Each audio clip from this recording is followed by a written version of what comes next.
For most of my life, I've had a passion for older games. Whether it be games like Half-Life,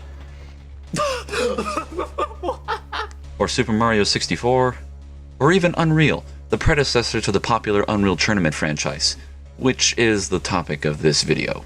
But rather than talk about a game that barely anyone has played, I'm going to talk about a custom map series that even less people have heard of. I speak, of course, of the 6-chapter single-player map campaign known as Illhaven. You see, I set myself a personal goal a while back when I stumbled across a website that contained what I perceived to be every available custom map created for the game Unreal. Although upon trying to visit the site for footage, it wouldn't show up. It could just be undergoing maintenance, but I wouldn't be surprised if it finally got shut down. I mean, I was probably its only visitor in the last few years. There were a decent amount, but not so much that it wouldn't fit on my hard drive. So I decided to try and download and play every single one. Most of them were amateur, with poor level design and simplistic plot, but I loved them all nonetheless. As I played through them in alphabetical order, I inevitably reached the Eyes, where I got to experience Illhaven. It excelled in lore, atmosphere, gameplay, and basically every aspect that made me fall in love with Unreal the first time I played it. If for some reason you don't want to be spoiled, then click the download link and play it for yourself and come back and watch the video afterwards. So at the beginning, we're treated to an intro, which is more than most maps can hold up to. The name of the map is presented, and we are sent to start after picking up our first weapon. Now the true game begins. It appears that we are arriving in some harbor on a small boat. As we spawn in, we immediately get a message on our translator. At last, I return to Illhaven Harbor. Many moons have passed since I was last here. I fought with heretics and Trollocs since I last set foot on Illhaven. But wait, what manner of creatures now invade my home? So we first find out that our character's name is Q, and he is returning home to see it has been invaded by an unknown threat. It's also safe to assume that our character is a Nally, based on how they talk and the town natives we see later on. The enemies don't attack as you arrive. They probably don't see you as too much of a threat just yet, so before things start getting dangerous, you have a walk around your precious Illhaven. One of the things that really stood out to me about this series is the presence of messages that serve no purpose other than to build on the story. Most people only put translator messages in order to give hints for certain puzzles, but these were simply to invoke emotion. They tell tales of the many people Q used to know and how saddening it is that they are no longer here. The actual way it's written can sometimes be a bit cliché and clunky, but I like to think that the reason for it is because it's being read through a translator, because no translator is ever perfect. As you walk on the streets of Illhaven, every building has a story to tell. A story of friends and a community that once walked the streets in peace. And since I mentioned streets, I have to say that the design of the village and the paths through it is amazing. Nothing feels like it's sticking to a square grid. Everything feels like part of a web of alleys and roadways, in a way that makes it feel real and interconnected as well. At the end of your traversal through the town, you arrive at possibly the most sacred building yet, one that you called the Old House. Through it, you gain access to the cellar tunnels, which you use to try to find an escape from Illhaven. Somehow you believe that your friends have already escaped and are on a boat that stares at you over the harbor. You go straight for the water, thinking that your journey might be over, but a gate comes down and severs your way to your companions. It's clear that you're going to be staying here longer than you wanted. You take shelter in a nearby home and gain a small amount of sleep.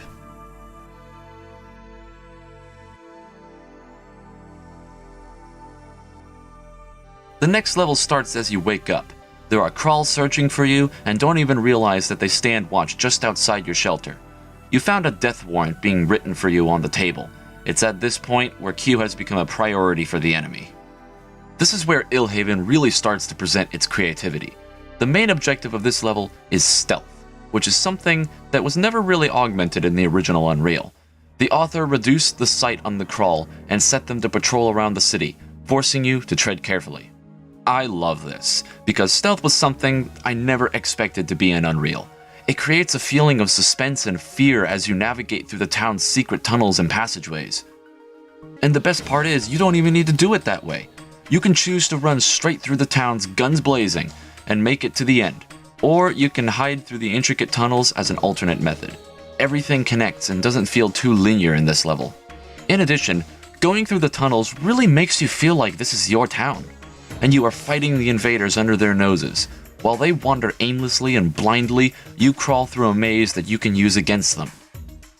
Another thing that I tend to overlook was a small gimmick the author added in a translator message. It talked about how when Q was a kid, he used to block the alleys with barrels as a prank and that maybe it could still prove useful. I didn't have many chances to use it against the crawl, but it truly was an interesting concept.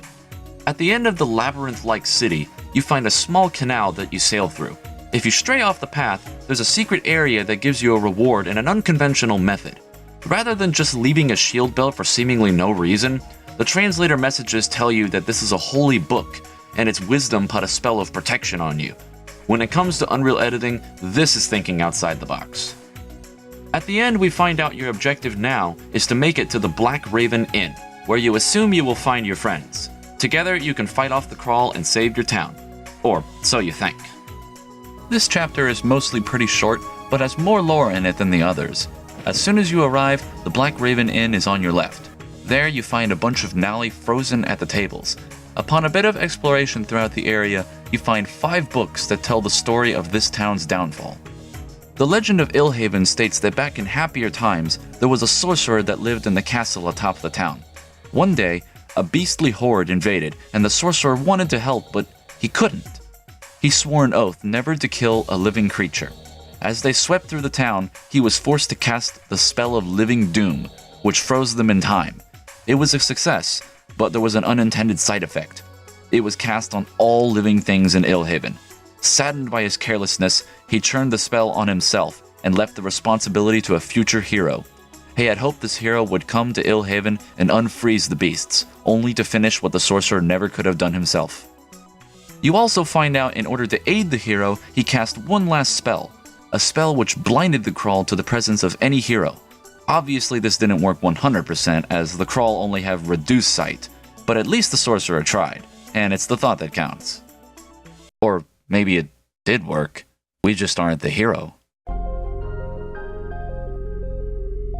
So you take a short walk to the old castle mentioned in the books. There's a center room that gives some lore into stone giants, more on that later. And then there's a room where you meet a hologram of the sorcerer. He doesn't do anything except motivate you and tell you that he'll return when they are slain. When you are ready, you enter the big room where you must fight the frozen beasts. This is the first boss fight of the series, and it was mostly pretty easy since you fight them one at a time. They also give you the 8-ball rocket launcher, so that helps massively. That's actually something I should mention. Most maps will make an effort to include every gun from Unreal in the journey. However, this series puts emphasis on 2 of my personally least favorite guns in the game, the Razorjack and the rifle. You do get the Stinger and the 8-ball, but these are barely used. Even though I hate those guns, I never found myself aggravated at my limited gun choice. If it were me making it, I would have at least included the Enforcer or the Flak Cannon. I am okay with it being this way, I just would have preferred it differently. Anyway, you kill all the original beasts and return to the stone giant room. This time a hole is opened in the floor. You fall down, and this relatively small chapter comes to an end. We enter the next level falling down a long and hypnotizing hole. In fact, I usually get confused when I reach the bottom. The pit of water always looks so much larger after you land. Instantly, the design of this area looks different from the rest of the game. It turns out these subterranean tunnels were meant to be large. The lore states that the sorcerer created these titan giants long before this conflict and made these tunnels for them to live in. This can be inferred by the large titan statues in the first room. This is an interesting development as it retroactively creates a story for enemies that existed in the game for otherwise no reason. It is worth mentioning that he also wrote that the Titans are peaceful and friendly in this series. This was a change that I greatly appreciated later on in this level. So why are we down here? The beasts were defeated, so doesn't that mean it's over? Well, not quite. The things we fought were the things terrorizing the town, but they still had their leader, their queen. She rests in the lowermost chamber of these giant halls. The sorcerer even sent 2 titans, Titus and Brutus, down there to defeat the queen, but they never returned.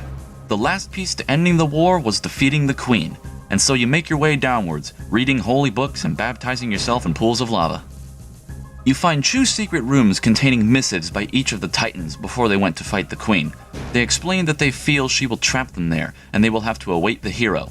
If he does show up, then he can free them and help them end the Queen together. I remember I was squealing like a kid when this happened. The ending boss fight is one you fight alongside two of the most powerful enemies in Unreal. What was once a tedious enemy is a friend to you now. This is something I never knew I needed until I had it. What an epic showdown Illhaven brought to life. In fact, it was less of a boss fight and more of a fight scene. After it's over, there's a path for you to take back to the top.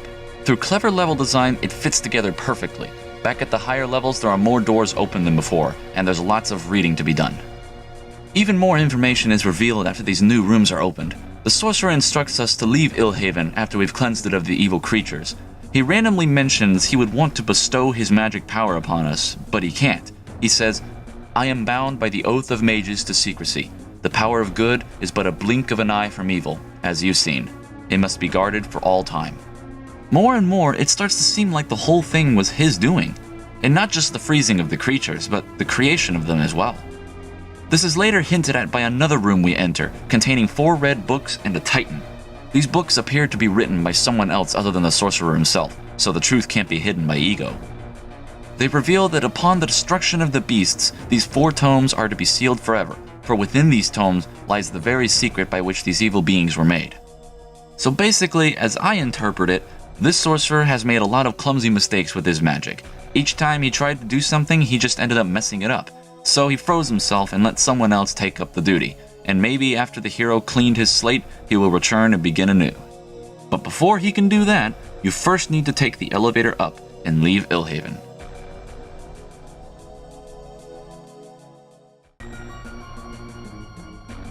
You might be wondering why I've paired chapters 5 and 6 together. Well, it's because 5 truly is a short chapter. Or not even a chapter, but a transitioning level. The truth is, chapter 5 is just a copy of chapter 3, only there's an area you can access that you couldn't before. I was in and out in about a minute. The only thing that's worth mentioning is that this new area is called the White Horse Tavern. Q reads the register to see who's joined, and in some act of sentiment, he writes his name in the check-in, as if someone was still running the place.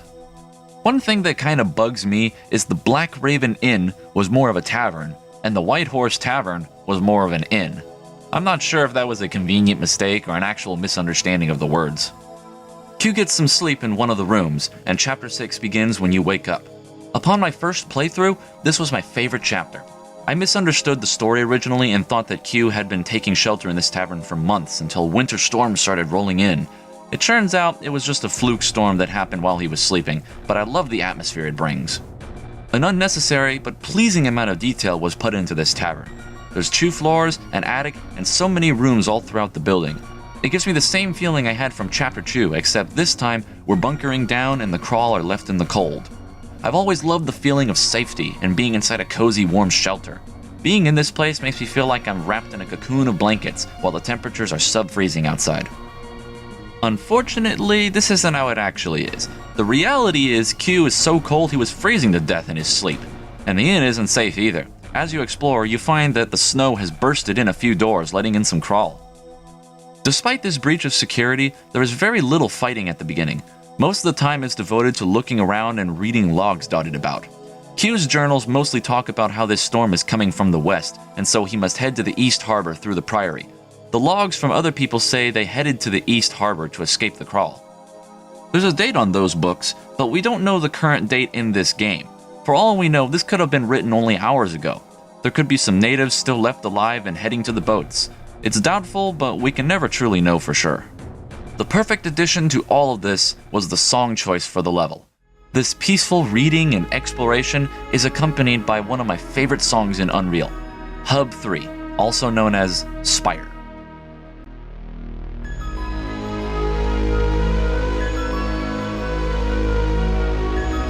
Much like a lot of Unreal soundtracks, this song is tranquil and conveys the mood of the current setting fantastically. Continuing on, there's a secret trapdoor in the bar area of the inn. It drops you down into lower chambers that ultimately lead you to your destination, much like the beginning of the game. When you make it to the Priory, Illhaven has one last bit of storytelling to bring us. The Priory was once home to 4 brothers, but one betrayed the others to the Crawl. They all died, but the traitor's ghost still walks the halls. We are warned not to touch anything in the Priory because it has been coated in a poison that causes instant death. Even as his soul rots in hell, his treachery remains. You can find the three brothers' missives lying at the entrance to each hallway. They each tell the same story in a different way. All of them say not to touch anything, and it is true. Some of the valuables have poison on them while some are real. This whole feature is really cool, but made kinda useless since Unreal has an infinite save load feature. You can just repeatedly reload until you figure out which items are safe. This was once again just a gimmick for storytelling. Finally, the moment you've been waiting for. You breathe the fresh air of the Eastern Harbor. The long causeway is your ticket out of Illhaven. I'm sure Q wants to get out of here as soon as possible. You leave without a moment to waste. It's the last scene of the game. The sorcerer speaks to you, telling you to run to the light and never look back. We are hit with the infamous "to be continued," and with that, the journey of Illhaven is over. If you've stuck around this long, then thanks for listening to what I had to say about this series. I put a lot of work into this video, and a lot of you might think it didn't warrant this amount of effort. It may not be popular, it may not be masterfully written, but I am certain of one thing. Illhaven is a gem of Unreal.